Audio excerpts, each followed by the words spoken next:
नमस्कार दोस्तों, स्वागत है आपका द पॉलिटिकल टेस्ट में और मैं हूं अजय सिन्हा।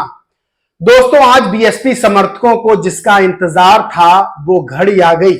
यानी बसपा सुप्रीमो मायावती ने आज नागपुर में जनसभा को संबोधित किया और चुन चुन कर मुद्दे उठाए और चुन चुन कर उन मुद्दों पर बीजेपी से लेकर कांग्रेस तक को जमकर घेरा।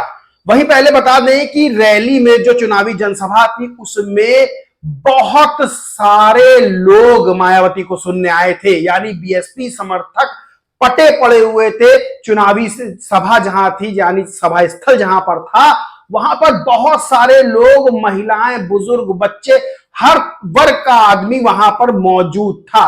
और यहां तक कि जो समर्थक थे वो बेहद खुश नजर आ रहे थे मायावती को अपने सामने देखकर। दोस्तों, ये बड़ी बात है क्योंकि मायावती उत्तर प्रदेश के बाहर भी लोकप्रिय है। ये बात आज उनके समर्थकों ने बता दी कि किस तरह से उनके समर्थक, हजारों हजार समर्थक सुनने आए मायावती को और उनकी हर बात पर ताली बज रही थी और उनकी बात को बहुत गंभीरता से उनके समर्थक सुन रहे थे। और आज आकाश आनंद ने उत्तर प्रदेश में जनसभाओं को संबोधित किया। वहीं मायावती ने नागपुर से चुनावी शंखनाद कर दिया। दोस्तों, आज मुद्दों को लेकर जो बात की, बहुत गंभीर मुद्दे, चाहे वो शिक्षा, महंगाई की बात हो, चाहे बेरोजगारी की बात हो, चाहे इलेक्टोरल बॉन्ड की बात हो और चाहे बाबा साहब भीमराव अंबेडकर को भारत रत्न दिए जाने की बात हो, यहां तक कि आरक्षण को लेकर भी मायावती ने बीजेपी और कांग्रेस पर जमकर हमला बोला। और आज एक बात दोस्तों साफ हो गई, शायद आपने भी मायावती का बयान सुना होगा, यानी उनका जो चुनावी संबोधन था वो सुना होगा। मैंने सुना, उसको बहुत एनालाइज किया और ये बात समझी कि ये बात आज साफ हो गई कि इंडिया गठबंधन में बसपा सुप्रीमो मायावती क्यों नहीं गई। ये बात आज बहुत क्लियर हो गई। और दूसरी बात ये क्लियर हो गई कि बीएसपी अब किस राजनीति की ओर बढ़ रही, यानी कौन सी राजनीति जो है, क्या तय किया गया है राजनीति को लेकर, आज ये भी बात बहुत हद तक क्लियर हो गई है।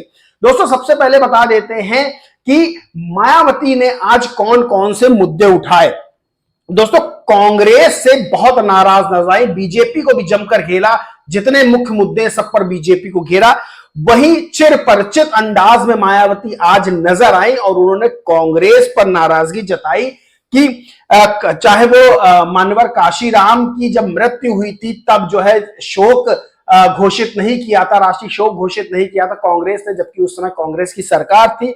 वही मंडल कमीशन को लेकर और जिस तरह से बाबा साहब भीमराव अंबेडकर को जीते जी भारत रत्न नहीं दिया, उसको लेकर भी मायावती खासी कांग्रेस पर नाराज थी। और उन्होंने कांग्रेस और बीजेपी की तुलना की कि दोनों राजनीतिक दल, दोनों पार्टियां सत्ता में आने के बाद एक ही जैसा काम कर रही हैं। दोस्तों, वहीं बीजेपी को भी घेरा, चाहे वो किसानों की बात हो, चाहे दलितों पर बढ़ते अत्याचार की बात हो, चाहे महंगाई हो, चाहे जो है गरीबी की बात हो। दोस्तों, वही चुनावी बॉन्ड को लेकर जब उन्होंने ये बात कही कि बीएसपी ने एक भी रुपया चुनावी चंदे के रूप में नहीं लिया, यानी जो लिस्ट राजनीतिक दलों की निकली उसमें नाम ही नहीं था बीएसपी का, यानी बीएसपी ने एक भी रुपया चंदे के रूप में, चुनावी चंदे के रूप में नहीं लिया। और मायावती ने जब ये बात कही और ये कहा कि बीएसपी सिर्फ बीएसपी के समर्थकों की वजह से चलती है, यानी वो धन्ना सेठों के बल पर नहीं चलती, उसके बाद समर्थक जो वहां पे मौजूद थे उन्होंने बहुत इस बात को सुनकर वो खुश हुए, बहुत तालियां बजाई और बहुत बेहद मतलब खुश नजर आए मायावती की इस बात से। वहीं उन्होंने मुस्लिम समाज पर जो द्वेष की भावना से उत्पीड़न का आरोप जो है बीजेपी की सरकार पर लगाया और ये बात कही कि अगर बीएसपी की सरकार आती है तो मुस्लिमों को उतना ही सम्मान मिलेगा जितना हर वर्ग के लोगों को मिलता है, यानी देश में सारे वर्ग, सारी जातियों के लोग एक समान है, बराबर है। अब बताते हैं आपको कि बीजेपी को तो मायावती ने घेरा ही, वही कांग्रेस से गठबंधन क्यों नहीं किया, यानी इंडिया गठबंधन में क्यों नहीं आई। मायावती ने बहुत साफ कर दिया कि जिस तरह से कांग्रेस की जो पिछली सरकार थी, यानी केंद्र में जब कांग्रेस 2014 के पहले थी, तब किस तरह से कांग्रेस की नीतियां थी, किस तरह से कांग्रेस ने मानवर काशीराम की मृत्यु होने पर राष्ट्रीय शोक घोषित नहीं किया, किस तरह से मायावती ने आरोप लगाया कि बाबा साहब भीमराव अंबेडकर को वो सम्मान कांग्रेस ने नहीं दिया।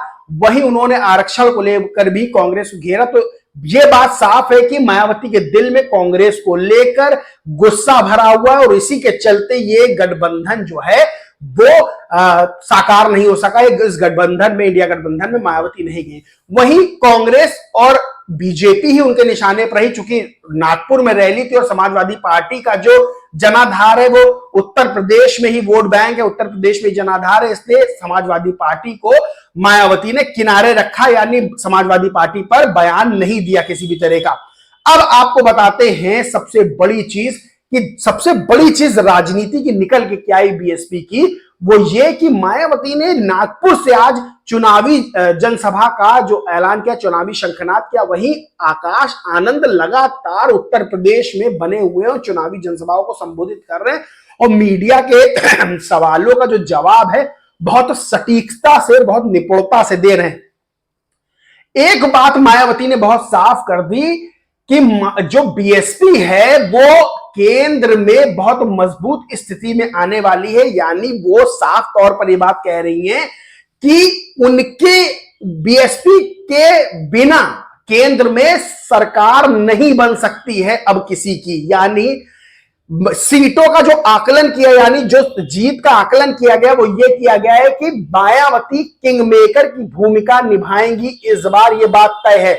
और ये भी जिस तरह से नागपुर में भीड़ उमड़ी है, जन समर्थन मिला है, उससे भी बात साफ होती है कि जो बीएसपी है उसको उत्तर प्रदेश के बाहर भी बड़ी संख्या में जन समर्थन मिल रहा है और इस बार बीएसपी अच्छा करने वाली है। दोस्तों अब सबसे बड़ी बात बताते हैं कि मायावती ने नागपुर से रैली की शुरुआत की, वही आकाश आनंद उत्तर प्रदेश बने हुए। दोस्तों 2024 को लेकर बसपा सुप्रीमो मायावती फ्रंट पर है, यानी फ्रंट पर है और केंद्र की राजनीति में अब बीएसपी बहुत मजबूती से दखल देने वाली है। यह बात आज की जो चुनावी जनसभा हुई है बीएसपी की, उससे बात साफ हो गई है कि मायावती जो है वो अब केंद्र की राजनीति में बड़ी मजबूती के साथ दखल देने वाली है। वहीं आकाश आनंद को उत्तर प्रदेश की राजनीति के लिए तैयार किया जा रहा है, यानी 2027 के लिए आकाश आनंद को फ्रेम किया जा रहा है।